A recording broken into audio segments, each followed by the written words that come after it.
Welcome back to the DeliveringMore platform, folks. I'm your host, Ben Alkire. Thank you so much for consuming the content morning, afternoon, and evening. We appreciate it. As always, if you could, hit that subscribe button down below. That's going to help us out more than you could ever know. I have another amazing guest on the DeliveringMore podcast today. I have Levy Yakubov, CEO and founder of FULFLLD Delivery. Levy, how are you doing, my friend? Hi, Ben. Hello. Thank you so much for having me. Super glad to be on your podcast and excited to connect. I'd love to have been there in person, but given that we're a little far away from each other, still happy to do this virtually. Yeah, we could have met like halfway in Buffalo or something, grabbed some wings, sat down over dinner or something. Maybe we could coordinate that in the future. Hey, yeah, it's not out of the question. Well, why not? Hell yeah, hell yeah. And is that background, is the background the FULFLLD logo you got behind you? What do you got behind you? Yes, exactly. That's our logo. So I got it here as well. So double. Hell yeah, hell yeah. I love it. I love it, man. Well, I want to make sure we introduce you to our audience, our driver fleet, things of that nature. So we'll start off kind of with some pretty basic background stuff. Obviously, we've never met. This is our first time meeting virtually. So I got to get to know you a little bit too. So you mentioned a little bit right before we started recording, but where were you born and where'd you grow up? Thanks. So I was born and raised in Queens, New York, immigrant parents, and I grew up there most majority of my life. So kind of in a kind of immigrant household setting. And only up until recently, after I got married about 2 years ago, finally moved out towards Long Island.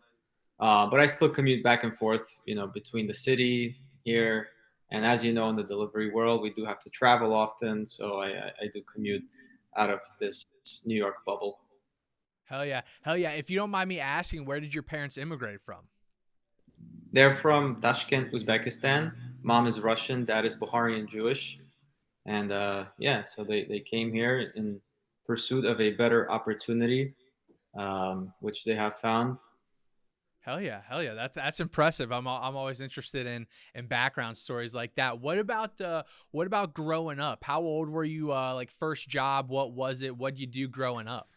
So I had a kind of, old school, kind of conservative upbringing, focus on work ethic and, respect the elders, all of that good stuff. So huge kudos to my parents. They kind of instilled that in me early on. My first job unofficially was being a plumber's helper for my dad.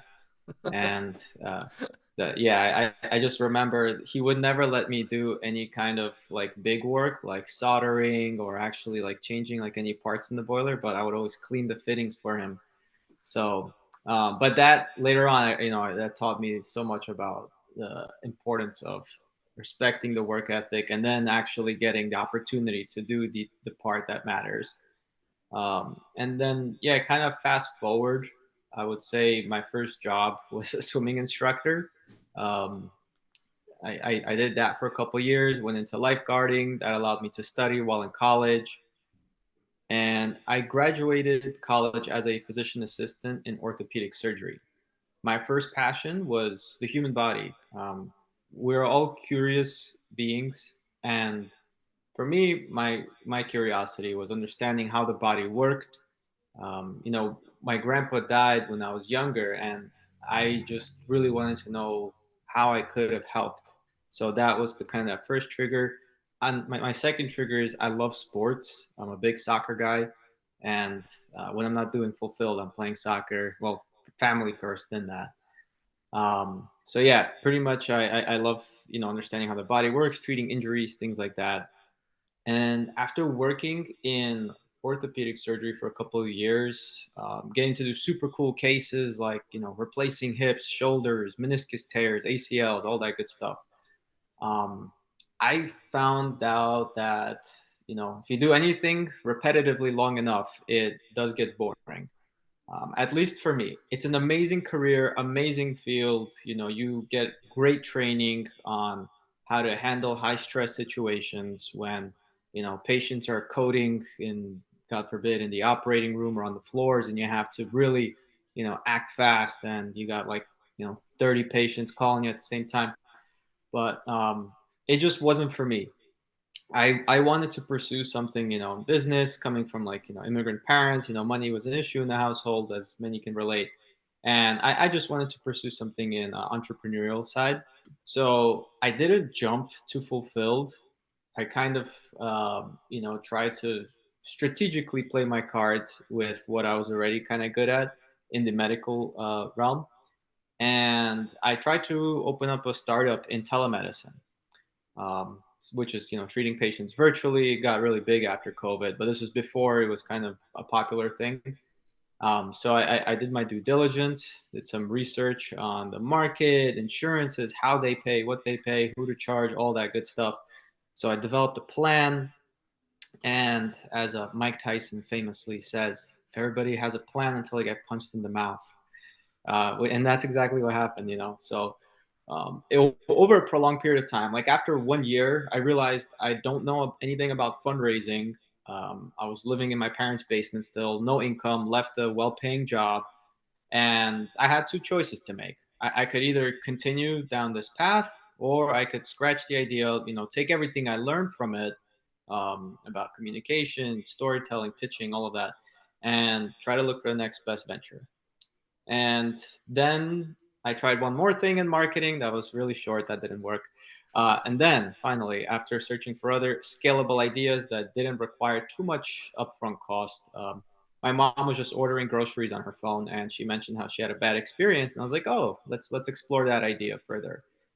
So I did some market research online. I went door to door, restaurants, cafes, supermarkets, pharmacies, just trying to gather as much data again, starting from the beginning. So there was a demand there. Everybody was talking about how, yes, they have some delivery options, either internally or third party, but the service wasn't great. So I was like, okay, maybe there's something. Then I posted an ad in New York for a driver, and within like one day, I got 100 applicants. So I was like, oh wow, supply demand. Let's try this out. And then trying this out, here we are. Fast forward 5 years later, in over 25 markets, over 300 drivers across the U.S., hustling and bustling. That's why I love all that story. That's unbelievable. I have a ton of follow up. That was a lot, so I got a ton of follow up questions there. I want to take it back a little bit. Just ask some randomly specific questions here. Outside of Queens, what would you say your favorite borough in New York is? There's four, right? Is it four boroughs? Five boroughs? What is it? Five, yeah. Five. What's your favorite outside of Queens, or is Queens just the best out of them? I'm a Queens guy. I love Queens. It has. I think Queens holds the record for the highest amount of different cultures within one location, I believe, in the world. Please don't quote me on that.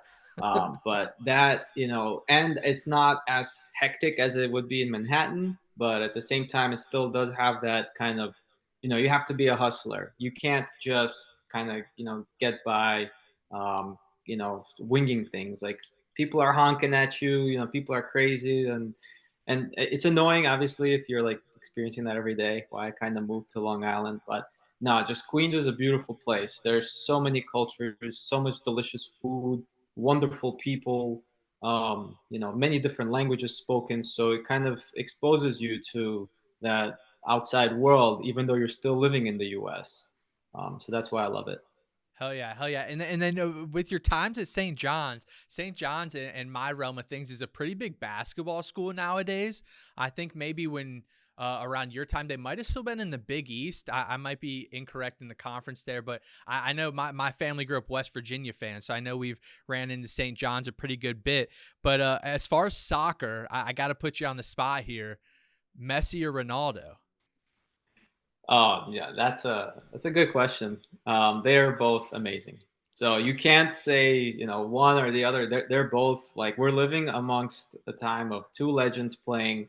It's like Pele and Maradona at the same time. So um, I don't want to. I never like answering like, oh yeah, I'm a Messi guy all the way. Listen, they all have their pluses and minuses, but just they're like the creme de la creme of the football world, soccer I'll world. I'll take that answer. Do you have a favorite player of all time though? They kind of fluctuate over time. Thierry Henry was amazing. He played in Arsenal. Then I'm an Arsenal fan, so I liked also Robin van Persie, Ronaldinho. You know, he was Yeah. a magician.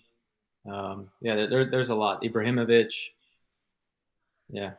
Hell yeah, hell yeah, yeah. I grew up playing FIFA on Xbox and everything, so that's about my familiarity with soccer. To be very honest, and obviously the World Cup and everything, but outside of that, I don't have too much knowledge. And it is nice how they're bringing kind of the broadcasting world over to the U.S. now, though. I think there's a lot of like the European League has their own Champions League channel or something like that nowadays on TV, so the coverage is getting a lot better. So I imagine that's nice for a soccer fan. Yeah, well, I don't really have too much time to watch it, but my dad does call me once in a while. He's like, "Hey, did you watch the game?" I'm like, "No, but we'll watch, the highlights together on Friday." But yes, I did play FIFA too when I was younger, so Hell yeah, maybe hell we'll yeah, play hell together yeah. one day. You never know. Yeah, yeah, yeah. Yeah, I'm sure they got some online capabilities nowadays. We could get a match in. You gave me the whole fulfilled background, kind of how you led up to that position and how you started the company. I just wanted to ask, you kind of led me into my first question, which was how do you go from orthopedic surgery to food delivery? You gave me that kind of whole timeline, so I appreciate that. But I wanted to know, did you have any experience in the restaurant industry or in the delivery realm outside of starting this company previously? No, not at all. So, it was definitely something new for me. And, I gained way more respect for restaurant operators and anybody working, in like the food and beverage sectors, especially the small businesses, because that's where we started. My dad, I mentioned he was a plumber, so he had a client that he kind of was doing work for, and he made an introduction, and they needed help with their food delivery. So that's how I kind of got into it. But everything was learned from that point on. Prior to that, really no exposure, no experience, just kind of, you can call it like medical logistics. Similar principles apply, the professionalism, how to handle high stress situations. But yeah, no, the restaurant industry, it's tough. Like seeing it from a third party, from the outside, it's definitely not easy. Respect, everything that they're doing. So yeah. Yeah, I'm sure everyone's appreciative to hear that. Without a doubt, obviously, restaurant industry people are grinding away in their day in day out. We can kind of get into fulfilled specifically. I think, obviously, moving forward. I just have some basic questions about the platform. I tried to look up as much as I can, kind of learn about you and the platform as a whole. But as a starting place, food delivery is obviously a massive space, right? You got on-demand delivery, catering, grocery. There's you would have been great, and I think people are delivering prescriptions and things like that. There's like medical devices getting delivered these days, medical platforms. I know that might be in your wheelhouse. So fulfilled as a whole, what's your guys' core concept? Are you all types of food delivery? Are you catering on demand? Do you have one single source that you're solely focused on? We are focused on one area, and that is the high valued orders. So the mainly like the caterings, the meal preps, maybe some groceries as well. Not looking to venture too far out from that realm right now. We want to first, kind of improve even further in our niche in that area there. Um, and it didn't start out that way. We did start off in the on-demand space, but early on, kind of saw it just wasn't for us. Working with those restaurants. But that's not to say, later on in the future, we may potentially expand to other verticals too. But we find success working with those kind of high end, high value catering orders, anything that requires that kind of like white glove professionalism is what we focus on. For sure. Yeah, I think that's a great space to be. That's basically the same realm as DeliverThat. And similarly, DeliverThat started out as an on-demand service too at Ohio University on a college campus. So they kind of pivoted as well as they moved down the line. In regard to how you guys are getting these deliveries done, I noticed on the website you had a nice um, design on like a white box truck, like a fulfilled box truck with a guy loading the packages in the back. Are you guys utilizing employees or independent contractors to get your guys' deliveries done? And are they using fulfilled vehicles? Are they using their own vehicles? How's all that play out? Yeah, no, we do own a couple of vans in the New York market, but majority our drivers use their own vehicles. We do have the 1099 contractor model as well. So that's the model that we're mainly focusing on currently. Cool, cool. Yeah, I mean that's pretty straightforward. And I know I just kind of wanted to ask, going back to that early DeliverThat days. I don't know how the whole startup process has been with you, but in the early days of DeliverThat, we had, obviously you're trying to take in any customer you can, any partner, any restaurant you can find that will hear your sales pitch, give you the time of day. You're all in, right? You'll do anything to get their business. So at the time, we're in Canton, Ohio. We're 2 hours from Columbus, 2 hours from Pittsburgh, and we're literally leaving the office in the mornings to go take deliveries in Pittsburgh, in Columbus, in Cleveland, in Detroit, driving all over the place. I just wondered, in the early days for you, did you have any experiences like that? Have you taken a ton of deliveries yourself? Do you have any knowledge base in that kind of stuff?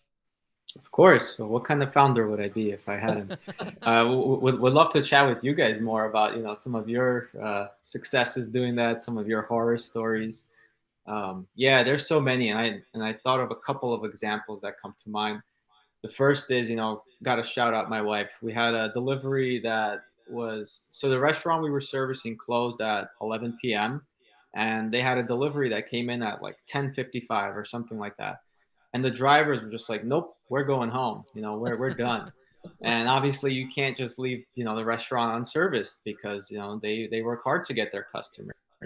So I think they had that plus like five orders come in or something like that last minute. So yeah, my wife and I just kind of took two cars and just went out and delivered them.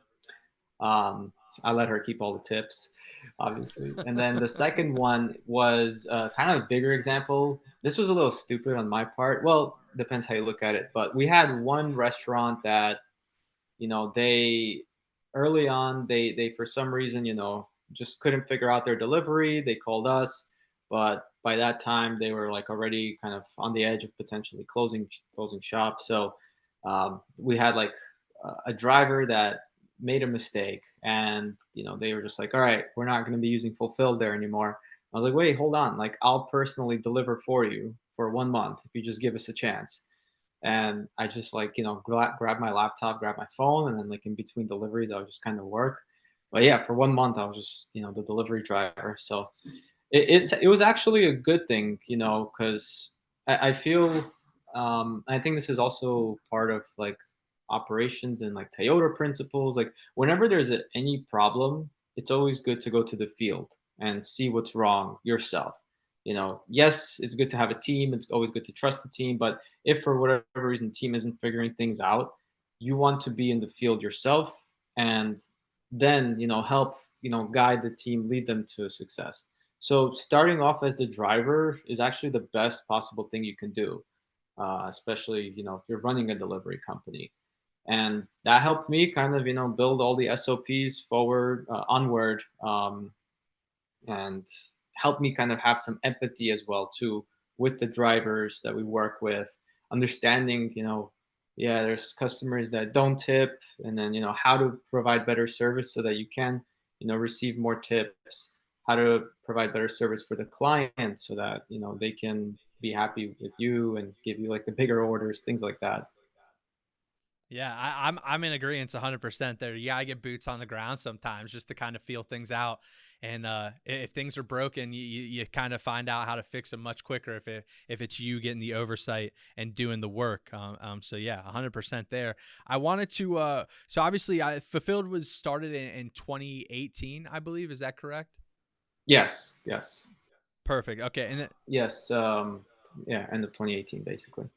okay, cool. Yeah, I just want to confirm on my dates there. And then we kind of skip forward. The most recent kind of news for the platform I could find was earlier this year, in your acquisition of logistics platform Nilum Logistics. I believe that was April of this past spring. And I just want to know for you guys in the expansion process, obviously you're trying to get to bigger and better markets, bigger and better partners, and you got to update your software, right? And make sure you're kind of elevating that space and the technology side of your business. So is that the void that Nilum is filling for you guys, or what were they providing that you guys really felt like that fit a niche and a need for your company? Yeah, sure. So I'm gonna start that one with a quote. I think it's Richard Branson that says, to be successful in business, you have to build the right relationships, and that's really what it's all about, all around. So, thankfully we built a good relationship with Nilum, and obviously the market has been terrible the last couple of years, and they faced the toughest side of it from their end. So, the acquisition made sense for both parties, and yeah, it really helped us with the driver pool and a little on the customer base, and just establishing our footprint. um, but that's I'm a firm believer of just building relationships in general. Before I was like, oh, that's my competition, like we shouldn't talk. Like, no, I think that's stupid now, especially you know it's obvious, it's no secret that there are more companies out there that are way more funded, and we are also competing with them. So at the end of the day, if we can just align on the same focus, the same mission, and have a healthy relationship, then everybody can win, and there's enough pie to go around. Yeah, I'm pretty much on the same wavelength there. I think I have a buddy, Sean Walchef, founder of Cali Barbecue. He put out some piece of content recently that said like build out in the open. Like we're all in food delivery, right? So it's like how like it's not like there's some grand secret sauce to what we're doing, right? We're just either getting the food from A to B better, quicker, faster, more transparency, whatever you want to call it. Everyone's pretty much doing the same thing. It's basically the customer service side of things that maybe sets you apart. So I'm in agreement there too. I think building out in the open, kind of being transparent with how you build it, having open relationships with competitors, partners, things of that nature, 100%. And I think kind of continuing down the line of not necessarily acquisitions, but big news for your platform. June 2023 of this year, you guys put a blog post out in regard to a new partnership with Sweetgreen, who I know is an absolutely massive brand. I think they're in, I want to say like 18, 19 states at this point in time, tons of markets covering the US. How does something like that transpire? How do you unfold? How do you sell a service like that to such a massive concept? And I just maybe a little backstory on how that happened and how it's going so far. Yeah, I mean, same answer as before. Like you said, it's not a secret. In this case, it's just you build the right relationships. If you are truly solving a problem, then eventually you will be able to define your customers that need the help the most. And if you can craft your story, if you can show how you can help them, to get you the opportunity to actually get to that pilot, to that trial, whatever it is, then that's even better. So for us, that's kind of just it took time, it didn't happen overnight. But thankfully we were lucky enough to be given the opportunity to have a meeting with them. One meeting led to another. And yeah, just knowing like our experience in, and I'm sure DeliverThat has the same experience. If brands don't get those high value deliveries right, the caterings, any other kind of like office lunch deliveries, then the competition is super fierce on their side. They're gonna lose out to another partner. They're gonna lose out on potentially 50,000, $100,000 worth of recurring revenue. Could even be per month, and that's the problem we're solving. um, they it's easy to kind of like dismiss solutions like that when they don't know what exists. So we just have to kind of spread that brand awareness, and thankfully we've had a solid team and solid track record to help us with that. Awesome, man. Yeah, that's impressive. That's a great partnership to have. I imagine they're a great partner to work with. Such a massive brand doing such good things in the restaurant industry. I know that they have that robotic make line now. I haven't seen that in person, but I imagine that's pretty cool. Have you been a customer there? Have you seen that in action? Not only the LinkedIn post as well, that they are doing pretty cool things. Looks like they're pioneering some new technologies. Yeah, we're mainly helping them out on their outpost side of things, and looks like they got that model, really figured out well. So yeah, we're super happy to work with them. Great people, and great brand. Hell yeah. Hell yeah. Yeah. 100%. I mean, I that's kind of all I have on fulfilled. I don't know if, you have anything else you want to talk on the business specifically. I'm more than happy to. I think from here, we could kind of just talk food delivery space and see where we end up. You have anything else you want to touch on, before we move forward?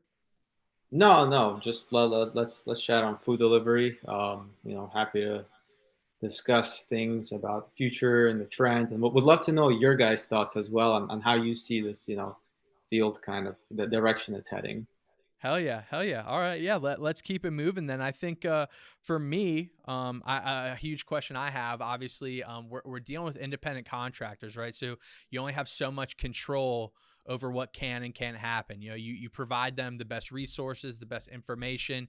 You set them up for success, but a lot of times it's like you can lead a horse to water type situation. I mean, it is kind of a phrase some people say sometimes. So how do you guys navigate the ability to be able to deliver a consistent product across so many markets across the United States and make sure that same fulfilled touch point is kind of met with every delivery? Do you guys have consistent, expectations from your drivers, from partners, things like that, or how do you hold up the standards of what a fulfilled delivery should be?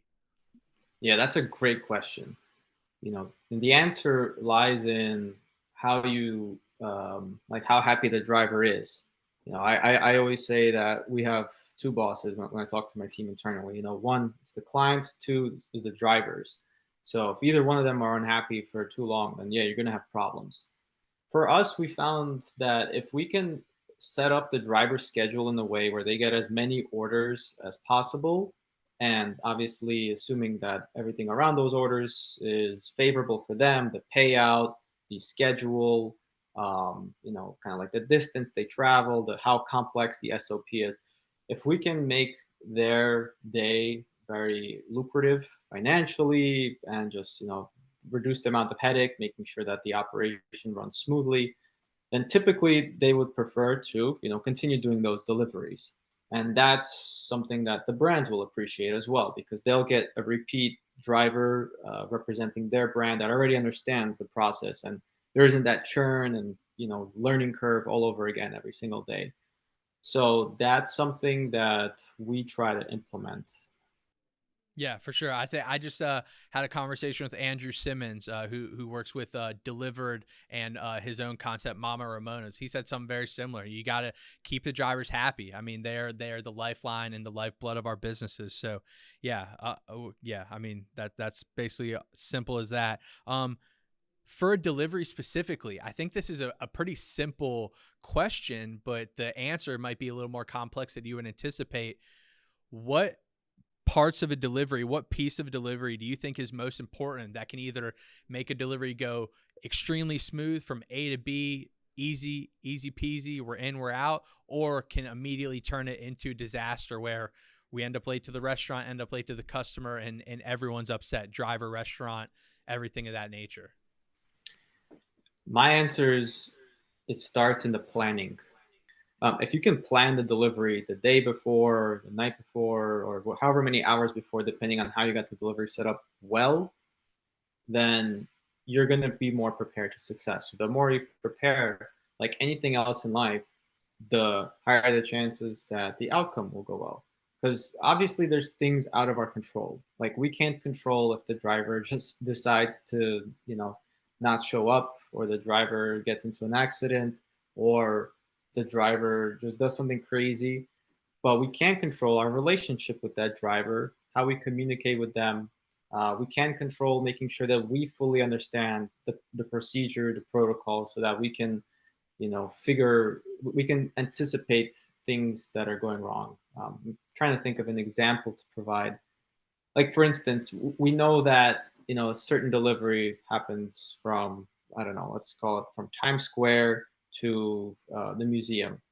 We know that it takes 30 minutes, and if we see that the order is already en route and it's already been an hour, then that should already trigger some kind of alert in our head. um, so anyways, it's like the more you sweat in training, the less you bleed in war. That's essentially what it comes down to, because everything else, it's like smaller pieces, but you really have to map those out, visualize the success happening, when it's live, and then that way you'll be able to anticipate something right away, react quicker, and not just kind of you know be what is it called, reactive, be proactive. For sure, for sure. Yeah, yeah. That's something I preach too. Always being proactive and not reactive. I kind of another question stemming off that response. Just with large scale delivery and catering delivery specifically, the order times have decreased exponentially over since COVID. Right. I think previous to COVID, the expectation was like 12-hour, 24-hour lead time a lot of times for these deliveries, and nowadays we have some deliveries that are getting submitted to us 2 hours to pick up, 1 hour to pick up, 30 minutes to pick up. When you don't have that ability to plan, are you seeing things like that on your end where the expectation and the turnaround of these deliveries is getting so quick where sometimes the planning is out the window and you just kind of have to be like, all right, well, who's closest? What route does it fit in? Who can handle the delivery? Who has the equipment? Who has the vehicle? What are you thinking about in that form of things? Yeah, of course. And that's where like expertise comes in. You want to have that driver fleet that you can count on for those orders, because you wouldn't want somebody completely brand new to take them. Um, so it just comes down to having the right infrastructure in place: the drivers, the training, the dispatchers, the technology, making sure that everything is setting you up for success and your client. Cool. Yeah. Yeah. I think for me, I know we talked about competitors and competition a little bit. And obviously we touched on, I think, what the main core of this answer or response would be in regards to keeping the drivers happy. But I imagine you see it, but a lot of the sentiment towards these large delivery companies, your Uber Eats, your DoorDash, your Grubhub, I watch these YouTube influencers and I watch these Twitter accounts and I watch these people who are commentators in the gig economy. And a lot of times the sentiment towards these large players is all this negative, negative, negative. The drivers are pissed off, the partners are pissed off, the customers are pissed off, but they still seem to be doing fine. So it seems like the business model must be doing well. But what are you guys doing on your end to make sure that you're not dealing with the brunt of those kind of things? I think on our end for DeliverThat, a main focal point for us is, like you said, keeping the drivers happy, keeping the partners happy. It seems nowadays the negative voices are always going to be the loudest with the platforms these people are given. So it is what it is kind of mentality. But what are you seeing from your end? Do you think it is just a maybe treat your best players the best kind of thing where, if people love you, they love you. If they hate you, they hate you. Or what do you think about that? Yeah, no, we have a similar philosophy to you guys. If you just continuously do everything in your control to make sure that the drivers are happy, they are given uh, as many possible opportunities to succeed, and there's no neglecting like of any concerns. Obviously, hearing any concerns that come your way. Um, there's one thing I always say: like, we're not perfect, but we learn quick, and obviously, that's kind of just passed down to the team. So if a driver ever sends any kind of complaints or anything like that, we right away try to listen to them and encourage them that, okay, a solution is being worked on. Can't comment on what the big dogs are doing, but we have the same philosophy as you guys. Um, if you guys find any other miracle way solution, let us know in the spirit of partnership. But otherwise, yeah, it's like that. Yeah, I'll keep you in the loop in that realm of things. But I love that. We're not perfect. We learn quick. I think that was great. I love that soundbite. Kind of forward thinking along the lines of things we mentioned, Sweetgreen and their robotic make line. I think I just literally saw a LinkedIn post about Chipotle this morning. They're doing a robotic make line. Robotics and delivery have been a huge talking point over the last 5-6 years. You have Neuro out there, Serve Robotics working with Uber, Bolt, who's over in Europe. They're partnered with Starship Technology, who I know has a few partnerships with some U.S. universities and colleges. In your realm of things, how realistic is robotic delivery? I know on demand delivery, that might be a simple solution to make those deliveries go a little more seamless, not have to utilize as much employment or delivery drivers and things of that world. But for large scale delivery and catering, I feel like we're pretty far off in how a robot's going to be able to handle $300 worth of food and setting it up for the client, right? The setup portion for me doesn't even feel feasible at this point in time. So in our lifetime, how far do you see robotic delivery coming? Are you? I mean, I'm pro robots 100%. I don't want an iRobot situation to unfold, but I like robots. I'm all for it. But how realistic is that realm of thinking for food delivery? I think 3 years ago, I was exploring the concept of drone delivery. But after doing research, the FAA would never allow it. It's like anywhere near populous cities. And it makes sense, because there's airplanes flying. Um, but with regards to the robots, I agree. I think it would be very hard to have a robot deliver a catering order. I think, maybe the technology will advance at some point.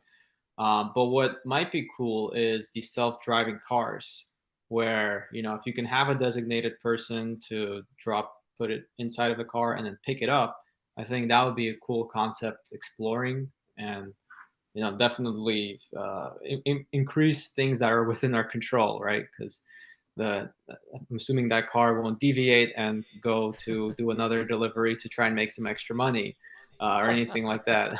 You're laughing because I'm sure you guys have heard of that one too. So yeah, I think that one's probably closer to what you're referring to in terms of like the automation of that last mile step. Yeah, that actually does make a lot of sense. In your mind, are you saying like the people in the store just put the food in that self-driving car and it drives to the drop off and the customer unloads it, or do you think someone tags along with that car to then facilitate the drop off and the setup? Either or, like I was watching, kind of what Waymo was doing, and it sounds like, there might be a use case for that with certain, brands. Like for instance, if you can get somebody to sit in the car and unit economics makes sense and all of that good stuff, then yeah, that would be ideal. But if you can't, and the customer is willing to, come down and pick up the order themselves, get a cart, then maybe there's a scenario where that works out, and it can help improve the operations, efficiency, things of that nature. Yeah, that's an interesting standpoint. I didn't necessarily consider something like that. So that's always a good line of thinking to venture down. I think for me, I don't know if this will be something we want to end on, whether it's positive or negative. But I think for me, we mentioned what we both have mentioned, kind of gratuity and tipping within food delivery. You mentioned letting the wife keep all the tips. You mentioned obviously the lucrative deliveries, making sure these drivers are paid a fair wage, making sure obviously that those deliveries are worth their time. Gratuity has been another huge sticking point as far as food delivery's been evolving over the past couple of years. Customers on the consumer side are feeling the brunt of higher delivery fees, higher menu priced items on these marketplaces, things of that nature. So they're a lot of line of thinking is like, well, if I'm already paying this much, why can't the delivery services just pay more to their contractors, to their drivers, and I don't have to worry about a tip? I know in European countries, tipping isn't even a thing. So the United States is kind of completely backwards in that realm of things. So in your perspective as a consumer and the CEO and founder of a delivery service, where do you land on tipping? In my realm, I think gratuity, anytime I do food delivery and order it, I'm tipping 25, 30% because I want that food faster. I want the driver to know I'm valuing their time, things of that nature. That's how I perceive it. But I know there's consumers out there who don't want to tip at all. So what's your standpoint? Yeah, shout out to Renat Kairulin. He actually explained to me where tipping evolved from, and I think it started from like Prohibition era, because you couldn't pay for the alcohol, and I think they would just tip something along those lines. I'm butchering it, and that's kind of why like Europe doesn't have it. But I agree. I think that if customers, the end consumers, want a better service, and that's kind of what it's been evolving to, God bless America, we live in a place where, that's a problem as opposed to not having water or food. then that's great. Then they should pay for that. The drivers work really hard to ensure that they provide that extra bit of service.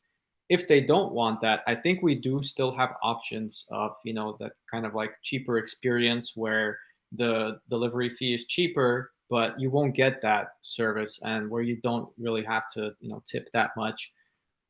So I think that maybe my view is biased, and maybe we're in the delivery field, so we have this view. But if somebody's working really really hard to provide an amazing service and they follow all of the check boxes along the way, then they should get a nice tip. You know, that's just my view. I also haven't necessarily considered like a tiered system, like you kind of mentioned there, where should it just be a front door drop off? Maybe the delivery fee is a little bit less, and the tip is $2 to $3, $5 or something like that.